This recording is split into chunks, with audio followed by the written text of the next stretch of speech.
Muito bom dia a todos. Nesta sessão vamos centrar as atenções em dois dos mais ambiciosos diplomas ainda em fase de proposta que estão a ser discutidos atualmente junto das instituições europeias. Estou a referir-me em concreto ao Digital Services Act, diploma que, como o próprio nome indica, trata do tema dos serviços digitais, e o Digital Markets Act. O nome é também, o nome acaba por dizer tudo, o diploma que trata ou tratará do tema dos mercados digitais. Estes diplomas são, como eu dizia, são dois diplomas muito ambiciosos que fazem parte de um pacote legislativo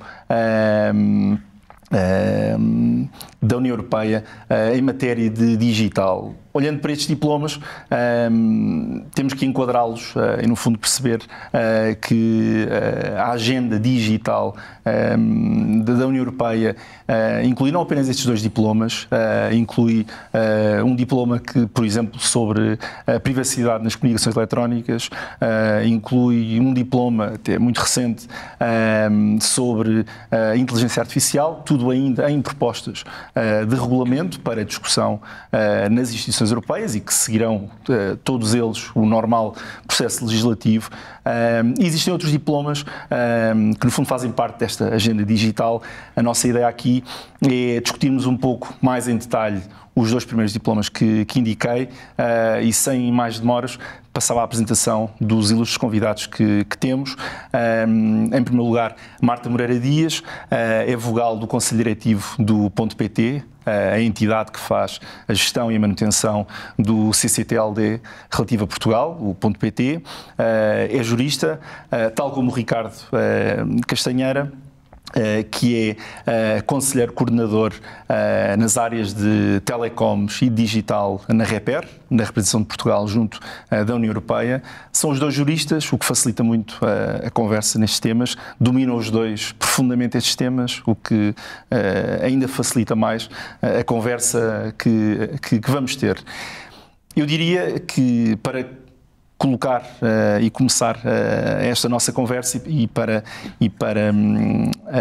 criar o ambiente para aquilo que vamos discutir, se calhar o ponto de partida é perceber um pouco, olhando para estes dois regulamentos, estas duas propostas de regulamento, Digital Services Act e Digital Markets Act. Primeiro é, no fundo, uma revisão da Diretiva de 2000, a Diretiva de Comércio Eletrónico, que trata esta matéria parcialmente e trata esta matéria datada, ou seja, é uma Diretiva de 2000, trata o ecossistema digital aos olhos de 2000 e por isso a proposta que agora está a ser discutida é uma proposta que vem rever muitos dos pressupostos em que a Diretiva do Comércio Eletrónico assentava, vem alargar a regulação e vem tornar cada vez mais, e é um ponto que eu gostaria de discutir também convosco, o consumidor o centro do ecossistema digital. O desafio que vos colocava aos dois, antes de entrarmos propriamente em conversa, era que olhássemos para estes dois diplomas de uma forma agnóstica, ou seja, que olhássemos tanto do ponto de vista do consumidor como das empresas, por um lado, e que olhássemos para as grandes vantagens, para aquilo que de importante os diplomas trazem, mas também para os desafios que vêm associados a estas duas propostas de regulamentos. Se calhar, Ricardo, eu começava por ti, para colocar uma questão muito prática, é uma dúvida que muitas empresas têm. Se nós olharmos para o tecido empresarial português, agora descendo ao nível nacional, porque estamos a falar de um regulamento europeu, de uma proposta de regulamento europeu, mas quando olhamos para o tecido empresarial português, vemos que os dados da Pordata, os últimos consolidados, dizem que 99% do tecido empresarial português são PMEs. E a minha pergunta é como é que, se eu for sócio ou diretor, ou se eu for responsável numa PME, eu devo estar preocupado com esta nova regulamentação e, se sim, com o que é que eu me devo preocupar ou com o que é que eu devo olhar prioritariamente? Bom, em primeiro lugar, muito obrigado pelo convite e eu acho que importa contextualizar um pouco as duas propostas. Isso foi feito na introdução, mas eu diria 2 ou 3 ideias mais. A primeira é da evidência da necessidade de atualizar à data de hoje, ou seja, passados 21 anos da aprovação da Diretiva do Comércio Eletrónico, algo que claramente estava desatualizado e, portanto, a esmagadora maioria das plataformas digitais nas quais hoje nós, enquanto consumidores, enquanto utilizadores, ou as empresas, enquanto elas próprias, players, navegam, não existiam ao tempo, não é? Portanto, e não precisamos aqui de mencionar nenhuma em particular, eu diria as 5 mais importantes e mais conhecidas não existiam e, portanto, há necessidade de atualizar. Em segundo lugar, isto prende-se também com uma decisão estratégica da Comissão Europeia, que é, recorde-se quem tem iniciativa legislativa, de posicionar a Europa face a um contexto global em que a Europa tem estado a perder terreno. E, portanto, há aqui uma dimensão geopolítica e geoestratégica muito importante. É que a verdade é que nós temos 2 modelos diferentes de encarar a regulação ou a ausência de regulação do mundo digital. Temos um modelo asiático, em que claramente há uma componente de Estado e de controlo que vai muito além daquilo que são os limites habitualmente aceitos por nós, de acordo com os valores europeus. E temos depois o modelo americano, anglo-saxónico, mas sobretudo americano, em que, regra geral, há uma ausência total de controlo, deixando muito mais a um processo de self-regulation e que também se distinguem muito, e em grande medida, do nosso modelo. E a Europa precisa de aprender a navegar dentro desta sua, diria, idiosincrasia. E, portanto, perceber como é que ganha terreno face aos 2 blocos que são claramente os seus principais concorrentes. Porque quando nós olhamos também para o número, digamos assim, de maiores empresas globais do ponto de vista tecnológico e destas plataformas de que estamos a falar, temos enorme dificuldade em encontrar empresas europeias. E, portanto, há aqui claramente a necessidade de, através deste movimento regulatório, que deve ser interpretado não necessariamente como um movimento de estrangulação da capacidade de inovação europeia e menos ainda um movimento de protecionismo, deve ser encarado, ao contrário, como um movimento que ajuda à afirmação da competitividade europeia, na exata medida em que, por exemplo, como fizemos com o Regulamento Geral de Proteção de Dados, que de repente se transformou num standard e num padrão global, a ambição neste momento da Comissão Europeia, mas das demais instituições, o Conselho e o Parlamento, é claramente replicar um pouco este conceito e ver se, e em que medida, o DSA e o DMA se podem traduzir num curto prazo em algo que é replicável a nível global. Terceiro ponto, não menos importante, é que nós vivemos num ambiente de 27 Estados-membros, que é por natureza fragmentado, mas ao mesmo tempo a ambição é construir um efetivo e verdadeiro mercado único digital. E para isso importa que naturalmente sejam encontrados denominadores comuns. E por isso é que estes têm a natureza de regulamento e não de diretiva. E a verdade é que, indo agora ao encontro da pergunta, para as pequenas empresas ou para as microempresas, ter que, quando têm a ambição e eventualmente o produto ou o serviço e a capacidade de saírem da nossa fronteira, ter que lidar com outros 26 ordenamentos jurídicos é em si mesmo absolutamente insustentável. E, portanto, para a afirmação do mercado único digital e para a sua concretização é imperativo existir exatamente este ordenamento jurídico comum e por isso o DSA e o DMA respondem em grande medida a isto. E com isto respondi a uma parte da pergunta. E, portanto, este movimento é um movimento que não é feito contra as pequenas e contra as médias, é a favor também das pequenas e das médias. Em segundo lugar, no caso, por exemplo, do DSA, que é particularmente aquele onde as pequenas e médias com o qual têm que conviver e que se têm que afirmar, porque em bom rigor o DMA, já lá iremos, mas é focado sobretudo nas chamadas plataformas gatekeepers e, portanto, por definição as gatekeepers são aquelas que têm no mínimo 45 milhões de utilizadores e, portanto, não estamos a falar de todo de pequeninas. E, portanto, o DSA contém, em algumas das suas obrigações e disposições, exceções previstas para as micro e pequenas empresas. E isso está a ser analisado, isso é tido em consideração, porque não somos só nós, Portugal, que tem um tecido empresarial como esse que foi descrito, em que quase 100% são micro e pequenas empresas. Isto acontece praticamente em todos os países da União Europeia, com muito raras exceções, que estamos a falar, enfim, basicamente dos 2 grandes Estados-membros. E, portanto, estas exceções, e depois iremos lá também mais em detalhe, estão a ser analisadas. Mas eu terminaria dizendo o seguinte: A verdade é que existe um mantra que agora, quando falamos de mundo digital, e isso está muito por trás da motivação e do móvel das iniciativas legislativas, que é o seguinte: tudo aquilo que é considerado ilegal no mundo offline tem que ser considerado ilegal no mundo online. Não há motivo para haver diferenças. E, portanto, a pergunta que se coloca, em muitas circunstâncias, é se a micro e pequena empresa, já no mundo offline, tem que responder, porque não há exceções, para determinado tipo de regulação. Imaginemos a pequena mercearia que tem que respeitar normas de segurança alimentar, por exemplo, em que não há distinção da grande superfície. Porque este é um exemplo, enfim, claro, muito simples, mas para que todos possam compreender.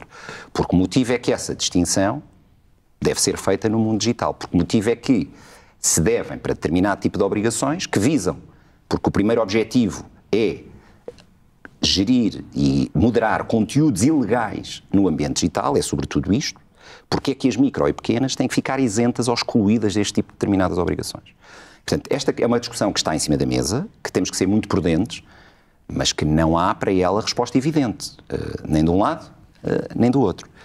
Mas, finalmente, aquilo que é importante também dizer é que eu acho que um país como o nosso, em que claramente temos características e particularidades muito próprias quando falamos do ambiente digital, um ambiente digital em nível europeu que seja harmonizado, em que haja regras e segurança jurídica para todos, eu acho que facilita em grande medida a afirmação das nossas pequenas empresas. Isso facilita claramente. E, portanto, aquilo que nós temos hoje é uma situação muito nebulosa e muito difícil. E, portanto, eu acho que o DSA, em particular o DSA, muito mais do que o DMA, porque tem objetos distintos, pode ajudar em grande medida, enfim, à afirmação também do ambiente natural das nossas PMEs, do ponto de vista digital. Muito bem. Eu, antes de passar a palavra à Marta, eu coloquei a questão, reconhecendo tudo aquilo que disseste, porque quando olhamos para a DSA, como dizias, particularmente a DSA, porque a outra tem um âmbito muito circunscrito e que vai endereçar um problema muito, muito específico, e por isso, focando-nos mais na DSA, é uma regulação que nos faz lembrar muito o RGPD, em termos de extensão, em termos de detalhe, e se olharmos para a DSA e a compartimentarmos, digamos assim, ou organizarmos, seguindo a lógica e o raciocínio do legislador, vemos que há, não para todas as empresas e não para todas as PMEs, ou não para as PMEs, em algumas secções, como dizias, e muito bem, mas há 4 níveis de obrigações, há 4 camadas, e no fundo, se for uma grande plataforma, certo, vai ter que descascar, passa a expressão, camada a camada e perceber todo o universo de obrigações, e o desafio que o legislador comunitário terá tido e está a ter e vai continuar a ter, no fundo é perceber que depois do lado da aplicação é muito importante, que é perceber se a legislação, para ser uniformemente aplicável dentro do espaço da União Europeia, se deve ter um patamar de exigência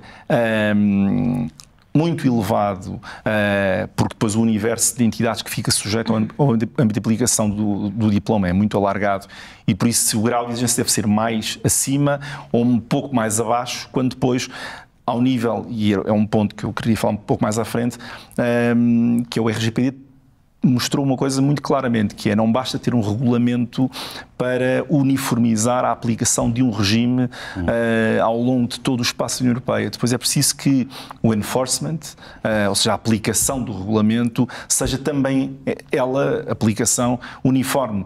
E o que assistimos, eu trabalho bastante com dados pessoais e com o RGPD em particular, mas o que assistimos é a uma quase centralização dos grandes temas na Irlanda e nas decisões e nos recursos e em toda a interação que existe entre os grandes players e a autoridade de controlo irlandesa, e depois vemos que há níveis diferentes de eficácia e de implementação nos restantes Estados, não em todos, mas se calhar olhando para Portugal é um bom exemplo disso. E por isso é que a questão questão que te colocava tinha um pouco a ver com isto, que era perceber, olhando para as nossas empresas, não é? Qual é que é verdadeiramente o desafio que se avizinha com... Mas essa questão é uma questão de enorme pertinência. Eu acho que o legislador europeu aprendeu, enfim, o RGPD entrou em vigor há 2 anos e pouco, portanto, mas aprendeu já de alguma forma aquilo que são as dificuldades de implementação do RGPD, e a questão do enforcement, como referes aí muito bem, é uma questão nuclear do DSA. Aliás, há um capítulo que é exclusivamente dedicado a isto e traz 2 dimensões, eu diria, de inovação. Uma é a criação do Digital Services Coordinator, não é? Portanto, do Coordenador Digital Nacional, que é uma figura nova, que em bom rigor passa a ter um conjunto de competências novas que no fundo visam precisamente alinhar a implementação e garantir o respeito e o cumprimento das disposições no seu espaço geográfico, mas depois temos um segundo nível, que é o Board dos Digital Services Coordinator, que visam esta articulação a nível europeu, que é muitas vezes aquilo que existe hoje ostensivamente como dificuldade. O DSA não parece que seja uma panaceia para todos os problemas. Aliás, estamos com enormes dificuldades na discussão do artigo 8 e 9, que são precisamente os artigos que tratam, portanto, das cross-border orders e notifications, não é? E, portanto, ou seja, das ordens transfronteiriças, e, portanto, a forma como é que isto se implementa. Não é fácil, porém, todavia, o diploma em si prevê caminhos, e eu acho que com o tempo é preciso termos em consideração que isto leva tempo, e colocar 27 Estados-membros de acordo leva ao seu tempo. E aí, um pouco puxando a brasa à nossa sardinha, aquilo que a presidência portuguesa fez é absolutamente excepcional. Isto é reconhecido por todos. Nós, em 5 meses, conseguimos fazer uma primeira leitura completa do diploma, conseguimos apresentar relatórios de progresso para cada um dos diplomas e vamos apresentar até ao final de junho um texto de compromisso para cada um dos diplomas. Portanto, isto é uma coisa, eu diria, quase inaudita, e que deixa um caminho muito, muito sedimentado para que a presidência eslovena, que nos segue, e muito provavelmente a francesa, que vem depois, possam tentar em tempo recorde concluir. Porque o tempo aqui é uma matéria absolutamente fundamental, exatamente por alguns dos fatores que eu disse inicialmente. É que quanto mais tempo deixamos correr, maior a confusão gerada, maior a insegurança jurídica, a Europa vai perdendo, acabando por perder tração. E, portanto, o tempo é um fator. Nós não podemos correr o risco do que tivemos no e-privacy, na privacidade das comunicações eletrónicas, que teve 4 anos em negociação e que, por sinal, fomos nós que a fechámos em fevereiro. E, portanto, ao fim de 1 mês e meio, conseguimos fechar um diploma que esteve 4 anos e 8 presidências em cima da mesa. Mas isto não pode acontecer, não pode voltar a acontecer. Claro. E, portanto, o fator tempo, sim, mas o enforcement, enfim, vale a pena dedicarmos um pouco mais de atenção, mas é absolutamente chave, é absolutamente crítico. Claro. Marta, passando a palavra. A minha pergunta, e no fundo queria que me ajudasse também a perceber, e todos que nos assistem, é como é que uma entidade como o Ponto.pt, que faz a gestão e a manutenção do CCTLD relativo a Portugal, como é que uma entidade como o Ponto.pt se enquadra no Digital Services Act, ou seja, qual é que é com o perfil que tem, com as competências que tem, e depois no fundo, com a delimitação de fronteiras relativamente a muitas das entidades que estão claramente e que são claramente visadas por este regulamento, como é que se enquadra o Ponto.pt? Eu começava por cumprimentar-vos a ambos, agradecer muito este convite e esta oportunidade de estar aqui hoje para falar, fazer um bocadinho o enquadramento e o posicionamento do Ponto.pt nesta matéria. Ora bem, numa primeira análise, o Ponto.pt, ou aquilo que o Ponto.pt faz, e que já muito bem disseste que se prende com o registro e a manutenção de domínios no domínio de topo, à partida, quem olha pensa que isto é um diploma que, eu diria, e se me permitir a expressão, nos passa um bocadinho ao lado. Mas não é isso que acontece. Aliás, se nós voltarmos ao ano 2000 e depois com a transposição da diretiva, com o CET 2004, nós já vemos o Ponto.pt a cair no conceito de operador no âmbito da sociedade de informação. E agora o DSA vai fazer uma coisa, vem esclarecer que os registris, como é o caso do Ponto.pt e de mais de 300 CCTLDs espalhados pelo mundo, cerca de 1.300 CCTLDs espalhados pelo mundo, aparece como claramente inserido no conceito intermediário. e, portanto, não há fuga aos termos e obrigações que o DSA nos vem trazer. É claro que nós vamos ter um enquadramento muito preciso, muito concreto e que vai ter reflexos no âmbito da nossa responsabilidade. Mas é um enquadramento que nos diz que não temos obrigações de monitorização, mas que temos, por exemplo, obrigações de reporte, de acompanhamento, de due diligence, e nessa medida vamos ser, agora de forma assumida com o DSA, um elo importante nesta cadeia. E, portanto, com um conjunto de ações que já estão pensadas, que têm que ser levadas a cabo. Nós, até hoje, assumíamos, por exemplo, a questão dos conteúdos ilegais como uma obrigação que se limitava à cooperação, ao report, mas que pode ir muito para além disso. Mas eu só queria fazer aqui uma nota, que o DSA não é completamente inovador a esse respeito. Nós temos um regulamento, que é um regulamento-chave, o CPC, na área do direito do consumidor e que se prende com a colaboração das autoridades nacionais ao nível da proteção dos consumidores no contexto europeu, que já previa justamente isso. A necessidade, em última análise, a última rácio de intervenção dos gestores de domínios de topo, diria. E, portanto, uma intervenção que pode passar pela remoção de um domínio que, de alguma forma, aloja conteúdos ilegais, indo buscar o conceito de conteúdos ilegais que o Ricardo há pouco já nos falou. E, portanto, nós vamos ser um elo nesta cadeia.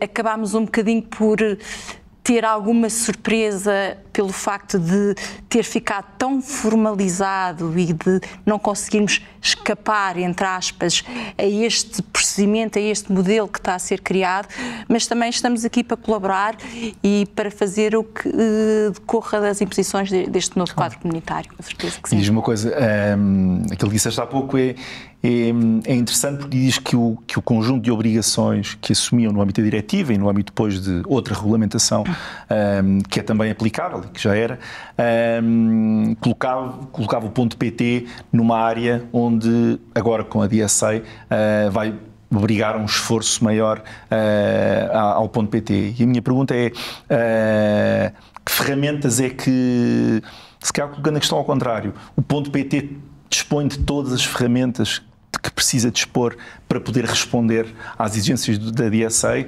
ou é necessário dotar o ponto PT também de outras competências que lhe permita, se por um lado está sujeito ao DSA, por outro é necessário assegurar que tem as ferramentas necessárias para poder cumprir? Sim. Eu diria que sim, que a partir do ponto PT estará preparado para agir. Agora, isto tem um problema que é sempre paralelo. Até que ponto é que a ação do ponto PT é eficaz? A remoção de um domínio que aloja conteúdos ilegais, por regra, não é eficaz, porque o ponto PT pode remover o domínio e meia hora depois o domínio está registado noutro TLD, noutro GTLD. 2 minutos depois, os mesmos conteúdos podem ser acedidos via IP.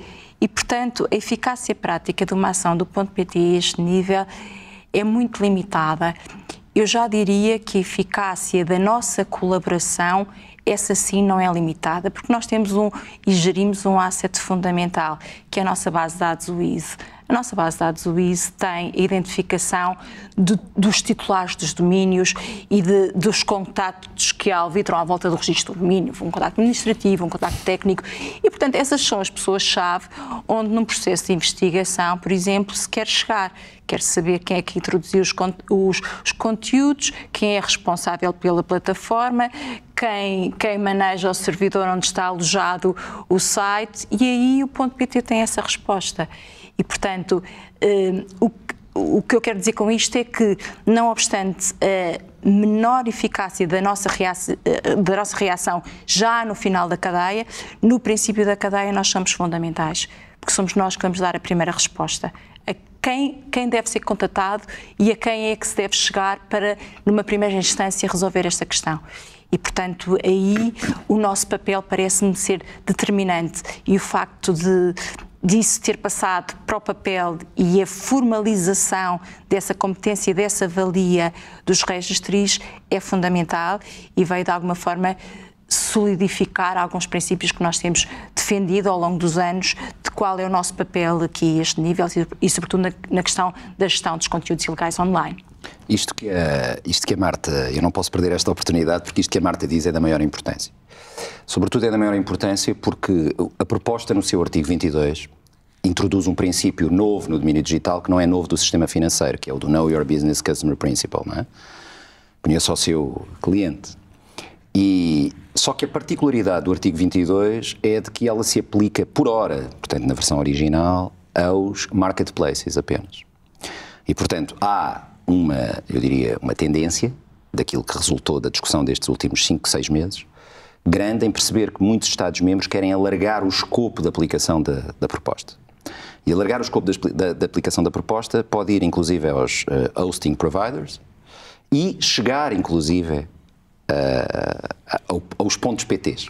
E, portanto, é um sinal que eu acho que é importante, porque, sendo verdade, e é absolutamente verdadeiro o que a Marta diz, que com o Ease já tem acesso, a verdade é que a proposta não menciona esta dimensão, que deve ser mencionada, deve ser integrada, porque é absolutamente crítica e fundamental, para precisamente, porque a proposta trata de conteúdo ilegal, ok? Não define conteúdo ilegal, o que é uma outra questão muito importante, porque a verdade é que ao não definir deixa aos Estados-membros essa liberdade, porque como imaginam, quer dizer, há diferentes mindsets do que é ilegal, o que é ilegal em Portugal não é exatamente o mesmo que é na Polónia, o que é na Hungria não é exatamente o mesmo que é na Suécia.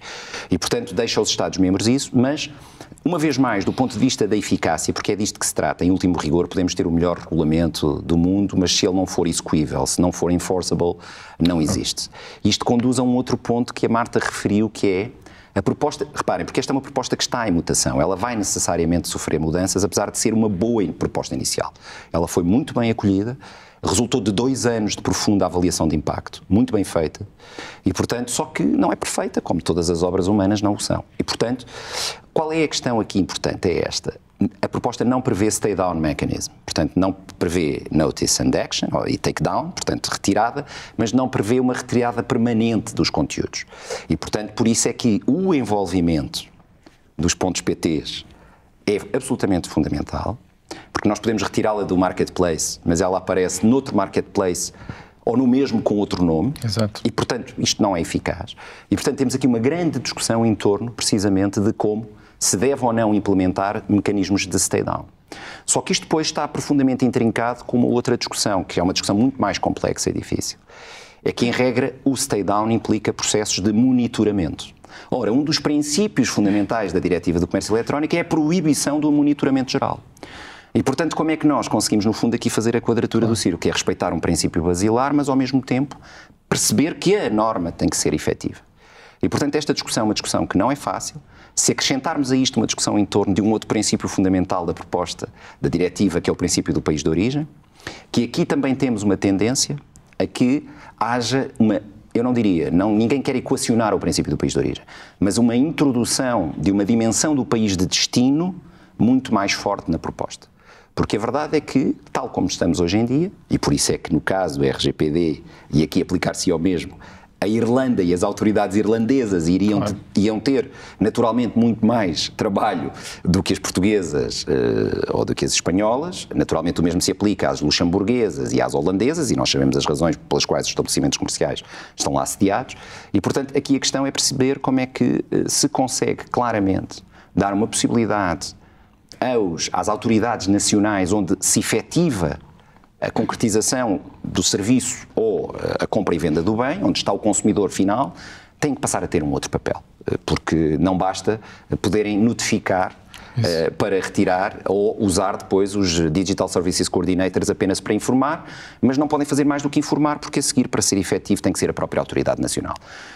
E, portanto, esta discussão é uma discussão complexa, difícil, mas que está presente, que está em cima da mesa, e é muito interessante porque, enfim, tem muito a ver com aquilo que a Marta acabou também de referir. Jorge, se me permitias, eu só complementava um bocadinho aqui o que o Ricardo está a dizer, e muito bem, que tem a ver, o DSA tem um pormenor muito interessante e que até foi agora mimetizado num projeto de lei que está provavelmente para ser aprovado muito rapidamente, que se prende com a possibilidade de remoção de conteúdos ilegais em Portugal que tenham a ver com a violação de direitos de autor e direitos conexos, portanto, que é um pormenor muito interessante, que é a relevância das ações proporcionais. portanto, e que tem a ver com a questão da responsabilidade e da eficácia daquilo que vamos fazer. Porque nestes momentos é necessário fazer um juízo de bom senso. Ao retirar um conteúdo ilegal, avaliar até que ponto é que não estamos a ultrapassar a barreira de princípios fundamentais como liberdade de expressão, concorrência, livre circulação de mercado e, portanto, esse princípio da proporcionalidade está muito bem espelhado no DSA e, curiosamente, agora quando eu li esta proposta de projeto de lei, está justamente também mimetizado na proposta de lei nacional e, portanto, o que demonstra a relevância e o problema que está por trás disto tudo, que efetivamente, por exemplo, eu dava-vos um caso muito concreto na remoção de um domínio. A remoção de um domínio que tem um site associado com um conteúdo ilegal, mas que pode ter outras dezenas de conteúdos que não são ilegais. E nós, ao removermos aquele domínio, estamos simplesmente a retirar todo o conteúdo em bloco daquele site que estava online.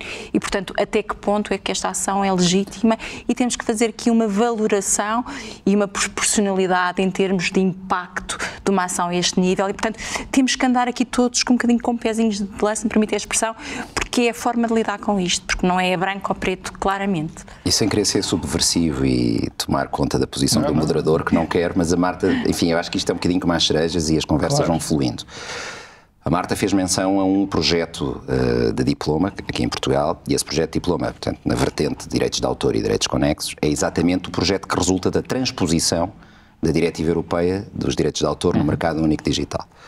E, portanto, estamos a falar no caso, no artigo vertente, no artigo 17 e também, no caso dos publishers, no artigo 15º. Mas, coisa interessante, porque aqui isto tem a ver com o DSA, tem a ver com o seguinte, o DSA é lex generalis e, portanto, respeita as particularidades de diversas soluções legislativas específicas. No caso vertente, respeitará sempre a aplicação do artigo 17º dos direitos de autor, onde, naturalmente, estão tratadas de forma muito precisa e muito aplicada ao caso concreto a necessidade da tal proporcionalidade, do tal equilíbrio, enfim, que a Marta falou. Mas isto para dizer que há inúmeras circunstâncias em que o DSA, por exemplo, o caso do audiovisual é outra, em que o DSA não tem uma intervenção, digamos, ao nível do detalhe, em que deixa margem e respeito e alinha precisamente com aquilo que são as legislações específicas de determinados domínios. E isso é muito relevante também, precisamente porque não se pode esperar que isto seja a panaceia de todos os males e a bala de prata para resolver todos os problemas da internet, que não será. Claro. Há pouco dizes uma coisa que eu acho muito importante e que é muito interessante lendo o DSA, que é o primeiro bloco que está mais colado, entre aspas, à Diretiva 2000, quando há a trilogia de pessoas intermediários e quando há, no fundo, a questão da responsabilidade, no fundo, a delimitação da responsabilidade, quando é que é e quando é que não é.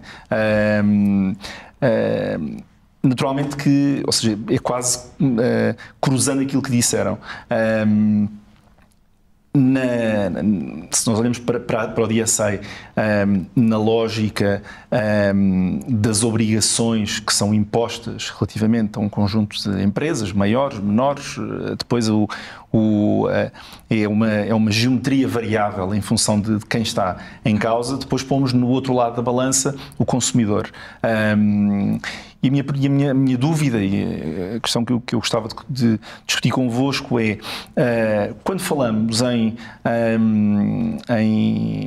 uma preocupação de proteção de direitos fundamentais, que é transversal a toda a legislação, e em particular também da DSA, olhando um pouco para o exemplo do RGPD, e nós lembramos todos muito bem que em maio de 2018, no dia 24 e no dia 23, e algumas semanas antes e durante e algumas semanas depois, houve uma espécie de frenesim à volta do RGPD, não porque o RGPD tivesse aparecido naquela altura, porque não apareceu, era um diploma que já tinha sido aprovado 2 anos antes. O início de aplicação é que tinha sido fixado a 25 de maio. E a minha questão é, nós vimos que as empresas, de uma forma geral, perante todo o regime sancionatório que o RGPD prevê e perante a ameaça da aplicação desse regime, assistimos a um medo generalizado da aplicação, no fundo, da sujeição a coimas e, no fundo, da necessidade de abrir um pouco a casa a autoridades de controle, à CNPD ou uma autoridade espanhola, é indiferente, e a reação que as empresas tiveram foi uma reação de: eu prefiro apagar as minhas bases de dados, prefiro não falar com as pessoas, prefiro não tratar dados pessoais, ou preciso fazer todo o meu processo de compliance muito rapidamente, nem que seja quase um processo de maquilhagem. Se houver algum problema, eu tenho aqui alguma coisa para mostrar. E a minha dúvida aqui é relativamente à DSA, que é: nós temos também um regime sancionatório também pesado, e por isso parece que voltámos um pouco a 2018. E a minha dúvida é: não há o risco de, se temos primeiro, à entrada da DSA, temos normas de exclusão de responsabilidade e depois temos, um pouco mais à frente, artigos que obrigam os prestadores, as plataformas, a ter um conjunto de procedimentos e de regras e de facilidades dentro das próprias plataformas que permitam a qualquer utilizador avisar a plataforma de que há um conteúdo que se calhar é ilegal e que talvez deva ser retirado. E a minha pergunta é: quem recebe essas notificações dos utilizadores, dos consumidores, para evitar a aplicação do regime sancionatório, porque a partir desse momento o próprio regulamento diz, o DSA diz que a partir desse momento é considerado que tem conhecimento e por isso a norma de exceção do início deixa de ser aplicável, não haverá uma tentação para, na dúvida, retiro? Para evitar que a questão depois ganhe uma proporção muito maior mais à frente e eu não consiga elidir, no fundo, a presunção de que eu não sabia ou de que não era conteúdo ilegal. Percebem um ponto? Ou seja, como é que pressão é que as empresas vão ter para apagar, para retirar, para suspender o próprio .pt? Ou seja, existirá um pouco este princípio geral que eu, na dúvida, vou retirar? Bom, o artigo 6º é claro, precisamente ao manter a tal limited liability, não é? Portanto, que é em boa medida uma transposição do princípio da diretiva do comércio eletrónico. Mas deve ser interpretado com um conjunto outro, naturalmente, de obrigações e de mecanismos em que os consumidores passam a ter um papel muito mais ativo do que tiveram aqui hoje. Além disso, acresce maior transparência nos termos e condições, que é absolutamente fundamental. Criar mecanismos de visualização e de identificação de determinadas circunstâncias que nós hoje, enquanto utilizadores e consumidores, não percebemos que elas existem. A questão da transparência algorítmica é absolutamente fundamental. Nós estamos essencialmente a falar, nos casos mais complexos, de meia dúzia de grandes plataformas. Claro. E nestes casos aplica-se então o capítulo 4º, não é? Onde tens o tal conjunto de obrigações, como muito bem dizias, são obrigações pesadas. E aí passamos a ter as auditorias anuais, enfim, risk assessment, coisas em que verdadeiramente isto deve ser tudo interpretado em conjunto, porque se isto for tudo feito em conjunto, há uma minimização do risco de deixar passar algo sem que seja necessário criar e implementar mecanismos de varrimento total, onde, como consequência, haja, eventualmente, abusos do ponto de vista daquilo que são, por um lado, direitos fundamentais, por outro, direitos dos próprios consumidores.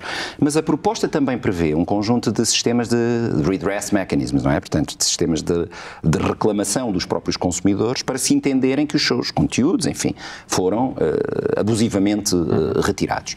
E depois a proposta também tem nota importante. O tempo é um fator crucial nesta matéria e, portanto, ela define e baliza tempos muito concretos de resposta para quando é sinalizado, de resposta de quando é informada, de resposta para recuperar e voltar a recolocar se, evidentemente, feito o assessment não era considerado ilegal. E, portanto, a proposta ela é muito completa e deve ser interpretada na sua totalidade. Portanto, se a fragmentarmos, parece-me que corremos exatamente o risco que dizes e muito bem, se fragmentada, de ela própria se tornar, digamos assim, um peso, um fardo, e não em si mesmo uma solução. Agora, há ali questões que naturalmente têm que ser afinadas, enfim, não estando aqui a violar nenhum segredo das negociações, dizer que vamos ter ali problemas que passam por alguns dos Estados-membros, designadamente os maiores, serem muito ciosos dos seus ordenamentos jurídicos próprios e das suas soluções legislativas próprias. Claro. E, portanto, eu não sei em que medida é que isto vai ou não atrapalhar a solução final, que naturalmente num país como o nosso é importante que seja muito balanceada, muito equilibrada, porque evidentemente nós não temos grandes players e portanto não temos que estar aqui a acautelar se entram ou não entram no capítulo 4, se devemos ou não devemos manter as nossas soluções. Pronto. E agora, há aqui um dado também muito importante, que é este. Os consumidores hoje passaram a ter uma consciência clara e cada vez mais presente dos seus direitos, das suas competências, das suas atribuições. E isto é inexorável, quer dizer, não vale a pena acharmos que temos que deixar às empresas a sua capacidade de livre-arbítrio ou não dar aos Estados as capacidades de decidir, por exemplo, evitar o que aconteceu nos Estados Unidos, quer dizer, uma empresa privada, seja ela qual for, retirar a conta de um Presidente da República, ainda que nós discordemos do Presidente da República e da sua opinião, isto não é possível, quer dizer, não podemos. E, portanto, isto passou a ser domínio público, isto passou a ser... toda a gente fala disto e toda a gente tem uma opinião sobre isto. E, portanto, o legislador tem que vir e tem que encontrar uma solução. E, portanto, eu acho que isto é um movimento muito interessante para serem encontradas rapidamente soluções proporcionadas, mas ao mesmo tempo que respondam efetivamente, digamos assim, aos problemas e às necessidades. Claro. Marta, uma das questões que estamos a falar, o Ricardo está a falar também agora há minutos sobre este tema, no fundo é voltando um pouco atrás à questão do juízo de proporcionalidade que estávamos a falar e que estavas a falar há pouco, sobre, por exemplo, retirar um conteúdo de um site que tem notícias, que tem conteúdos, que tem qualquer coisa até criativo e que no fundo, saindo uma coisa, tem que cair tudo. A minha questão, ou a minha pergunta é, apesar da DSA, tal como a diretiva, não preverem uma obrigação de monitorização permanente, vamos chamar-lhe assim, é possível defender um modelo em que, ainda que não sendo uma obrigação por parte, por exemplo, de uma entidade como o .pt, de adotar um conjunto de medidas ex ante e não apenas reativas, em que depois eu diria que o momento da reação é o momento em que os problemas aparecem, porque aquela ponderação que vai ter que ser feita tem que ser feita na hora, quase. E a minha pergunta é possível conciliar um modelo reativo, vou-lhe chamar assim, com um modelo preventivo em que o .pt, por exemplo, possa exercer algumas das suas competências antes dos problemas aparecerem efetivamente? E isso prende-se um bocadinho com o que o Ricardo estava agora a dizer, que é este movimento que eu diria de quase cidadania digital que nós todos europeus estamos a passar e que tem a ver com a nossa informação e com aquilo que é o conhecimento e a percepção dos consumidores hoje, dos seus direitos e das ferramentas que se podem socorrer. Curiosamente, há pouco tempo, muito pouco tempo, foi publicado o relatório nacional do Centro Nacional de Cibersegurança sobre o que faz uma fotografia das questões relativas à cibersegurança em Portugal em 2020 e faz inclusivamente um conjunto de propostas e linhas de ação para este ano e para o próximo ano. As questões da cibersegurança não vale a pena apontarmos e os dados estatísticos muito interessantes que foram apresentados, mas foi referida uma nota que eu achei muito relevante, foi que efetivamente tinha havido um acréscimo brutal ao nível dos ataques de cibersegurança em Portugal, mas tinha havido outra coisa, que era a percepção do risco hoje das pessoas é muito maior que o ano passado. E isto tem a ver com este conceito todo de cidadania digital, daquilo que é a nossa percepção dos nossos riscos, dos nossos direitos e das nossas ferramentas. E, portanto, qualquer mecanismo que adotemos no sentido de arranjar soluções para resolver os problemas dos conteúdos ilegais online, que é um problema que não se vai resolver nunca, mas que se pode de alguma forma mitigar ou atenuar, passam também por aqui, pela informação também, e depois de novo o problema do equilíbrio, porque a informação não pode ser informação em demasia, sob pena das pessoas não ouvirem e passar a ser quase uma desinformação, não é?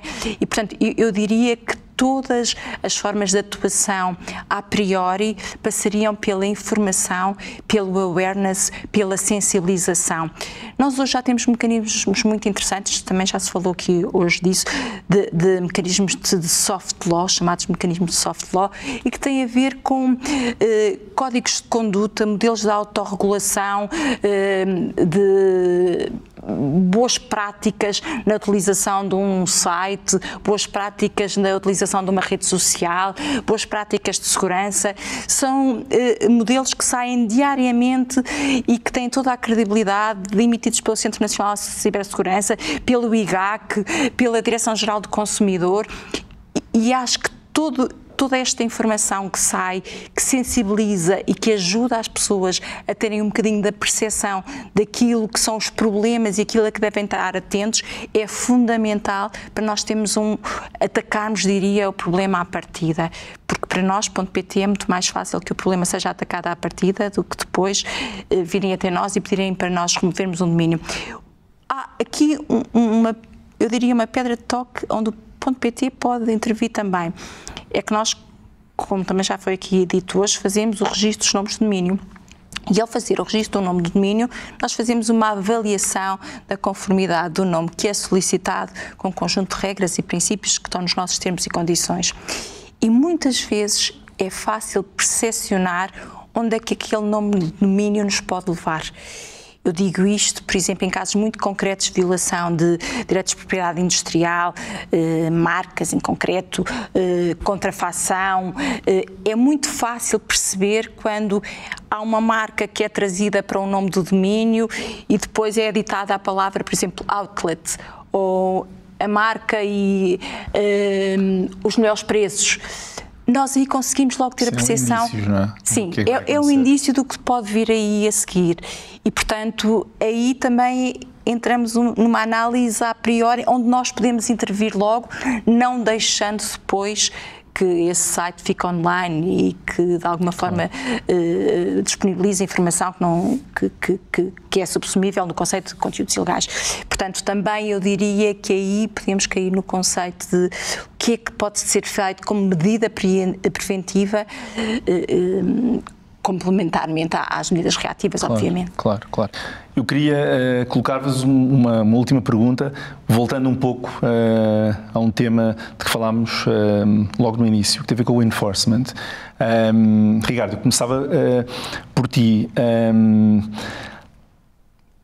Dentro do, quer dizer, olhando para a DSA, percebemos que, por um lado, há um papel que vai ser desempenhado pela Comissão que tem gerado alguma discussão sobre se a Comissão deve ou pode assumir, de certa forma, vestes de regulador, sendo a Comissão e por isso sendo também, de certa forma, o braço executivo da União Europeia, e se deve ou não assumir esse papel, e gostava de te ouvir relativamente a esse tema. E a segunda pergunta, que depois queria também que a Marta nos desse também a sua perspectiva, tem a ver do ponto de vista, sendo muito pragmático e muito prático, conhecendo também a realidade nacional muito bem, como conhecem os dois, como é que se implementa um regime destes em Portugal? Como é que se assegura que, nós falámos há pouco, o tempo, como dizias, é absolutamente fundamental neste regime, e é verdade. O enforcement é igualmente crucial, porque não basta ter um diploma com um regime muito complexo e muito completo se depois ele não é assegurado a nível prático. E a minha questão é, olhando para as autoridades e para a experiência que nós temos de autoridades reguladoras que têm, muitas vezes o que assistimos é, ao longo dos anos, as competências e o leque de competências dessas autoridades vai crescendo sem que os recursos humanos, o orçamento, a estrutura dessas autoridades acompanhe esse crescimento. E depois os números dizem-nos praticamente tudo, ou seja, temos, por exemplo, com o RGPD, a experiência que temos é uma experiência de baixa, um número muito muito baixo de coimas, e que sabemos que em grande medida, e a própria CNPD reconhece isso, que está relacionado também com a falta de recursos. E temos outras entidades em Portugal e vemos que nós precisamos de uma entidade e alguém, se será uma entidade nova, se será aproveitando as competências e aproveitando a experiência de alguma entidade. Qual é que é o caminho que devemos seguir? Qual é que é a tua opinião? É uma questão muito importante e muito pertinente. Eu destacaria ainda 2 aspectos dos quais não falámos aqui e que é uma introdução, é uma novidade do DSA em relação àquilo que é o atual quadro da Diretiva do Comércio Eletrónico. O princípio da extraterritorialidade. O que é que isto quer dizer? Quer dizer que no âmbito do DSA as disposições se aplicarão a todos os operadores, a todos os players, as plataformas, independentemente de estarem localizadas e estabelecidas no espaço geográfico da União. E isto é uma diferença muito grande, porque se por um lado aumenta o leque, e com isso significa aumentam os desafios até do ponto de vista do enforcement, mas ao mesmo tempo traz para dentro das disposições europeias e significa segurança jurídica e garantias para os consumidores. Este é um aspecto muito importante porque está intrinsecamente ligado com os desafios que tu recolocas do ponto de vista do enforcement, naturalmente, porque hoje o que temos é, de países não europeus, eu diria mesmo, os casos mais problemáticos, objetivamente falando, então se olharmos para a pirataria e para a contrafação, não estão nas plataformas mais conhecidas, claro. Estão claramente naquelas que são menos conhecidas e que estão, enfim, sediadas em países quase inomináveis. E, portanto, primeira questão. Segunda questão, o DSA, e bem, não impõe que a nova entidade, o Digital Services Coordinator, deva ser uma autoridade pré-existente ou a criar. E, portanto, deixa isto à disposição do Estado-membro. E isso é, eu diria, uma flexibilidade muito importante, naturalmente, garantindo a independência, que deve estar naturalmente associada ao desempenho de funções e de competências desta natureza, mas é claramente relevante. E isto depois conduz a um outro papel da Comissão. Quer dizer, a Comissão, objetivamente, já em diversos domínios, seja através de atos delegados, seja através de atos de execução, a Comissão já desempenha, e até, por exemplo, no domínio concorrencial, em muitas circunstâncias, um papel-chave. E aqui a verdade é que se retira uma solução que é uma solução partilhada com o próprio DMA. A solução de enforcement aqui é deixar à Comissão poderes e competências específicas no âmbito do tal capítulo, sobretudo das very large online platforms, portanto das muito grandes, onde obviamente a maior parte dos Estados-membros, e eu arriscaria a incluir o nosso, não têm capacidade de competir diretamente, do ponto de vista até financeiro, de recursos, de competências técnicas, com as GAFAM, não é, da vida, claro. Em que tem exércitos de advogados, milhões disponíveis para investir em fazer o contraditório, enfim, e portanto, apenas e só, objetivamente, a Comissão tem esses meios, essas competências e esses recursos, e por isso a proposta é muito específica naquilo que atribui à Comissão do ponto de vista de enforcement. E eu acho que é uma solução equilibrada, balanceada. O Parlamento, quando discutiu isto antes da própria iniciativa, e eles desenvolveram um chamado relatório de iniciativa, discutiram muito se deveria ou não existir uma agência europeia para este efeito também. E chegaram à conclusão, porque não houve consenso no Parlamento Europeu, que não deveria haver esta agência europeia, mas esteve em cima da mesa. Isto dá uma ideia clara de que há um caminho em frente, que é o de concentrar e aglutinar numa, enfim, entidade ou em poucas entidades, um conjunto de competências que estejam focadas com o domínio digital e fiscalização do domínio digital. Passando esta realidade para a nossa, ou melhor, passando esta ideia para a nossa realidade local, eu sinceramente acho que hoje nós não temos nenhuma entidade que pudesse, de forma óbvia e evidente, responder àquilo que são as futuras atribuições do chamado Digital Services Coordinator, mas vai ter que ser criado. Se é criado ab início com algo novo, ou se é criado a partir de algo já pré-existente e que porventura vai assumir novas competências e com naturalmente novos recursos, isso não sei. Agora, é algo que tem que ser pensado o mais rapidamente possível, precisamente para aproveitar o tempo em que ainda estamos a negociar, porque vai ser uma inevitabilidade. E, portanto, eu acho que é um desafio interessante, mas que ao mesmo tempo é incontornável, porque os Estados-membros não podem dispensar esse papel. E o poder público não pode dispensar esse papel.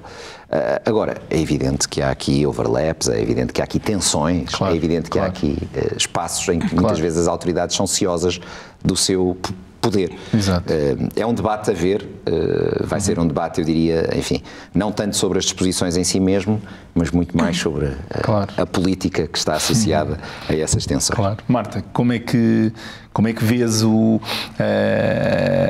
a existência ou a criação de ou de uma nova entidade ou a alteração do perfil de alguma ou de algumas que existam para acomodar estes novos regimes?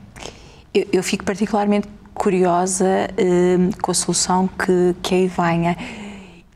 Custa-me pensar que vai ser criada uma nova entidade que se vai juntar às mais de 30 que já há em Portugal, com competências de fiscalização, competências regulatórias, e que a estas se vem juntar mais uma.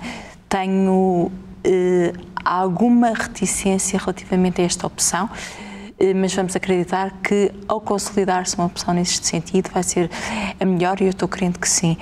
Agora, há aqui uma peça que é fundamental, é que a questão do enforcement, para os consumidores em geral, o que gera é segurança. E a segurança gera confiança. E nós hoje sabemos que a confiança é determinante, é um catalisador da transformação digital, é um catalisador da inovação, da concorrência e, portanto, a solução que aí venha tem que ter a capacidade de criar isto, e nós todos consumidores, que temos que ser consumidores informados, mas que temos que saber também que as instituições funcionam, que a investigação funciona e que as sanções no final são aplicadas. Portanto, é em relação a isto que eu sou um bocadinho cética. Basta olhar para aquilo que temos à nossa volta, basta olhar para a CNPD, basta olhar para a Direção-Geral do Consumidor, que eu estou certa que não agem porque não têm ferramentas, não têm meios, não têm recursos, não têm orçamento. Mas isso gera-me alguma reticência no processo, mas também alguma expectativa e acreditar que as coisas vão fluir e que tudo vai correr como nós todos queremos que corra. Claro, muito bem.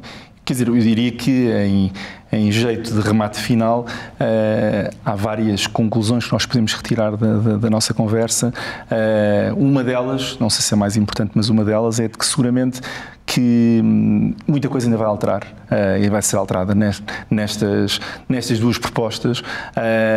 Há ainda muita discussão que ainda vai ocorrer, o que não significa, eu pegava se calhar nesse teu ponto, Ricardo, que é um ponto muito importante, não significa que o tempo que temos até que saiam as versões finais e depois que entrem em vigor seja tempo de espera, e deve ser tempo de ação, de preparação, e quanto mais, como a Marta dizia há pouco, que é possível, em vez de não só de reagir, mas também de antecipar, e se calhar nós aqui também temos, desde logo a nível nacional, também essa responsabilidade de ir preparando caminho para que no dia em que estes diplomas entrem em vigor e comecem a ser aplicados, efetivamente, nós já não tínhamos dores de crescimento e estamos preparados para os aplicar e para assegurar que eles são efetivamente aplicados. Eu tive muito gosto em falar convosco. Muito obrigado. Muito obrigado a todos. Obrigado. Obrigada.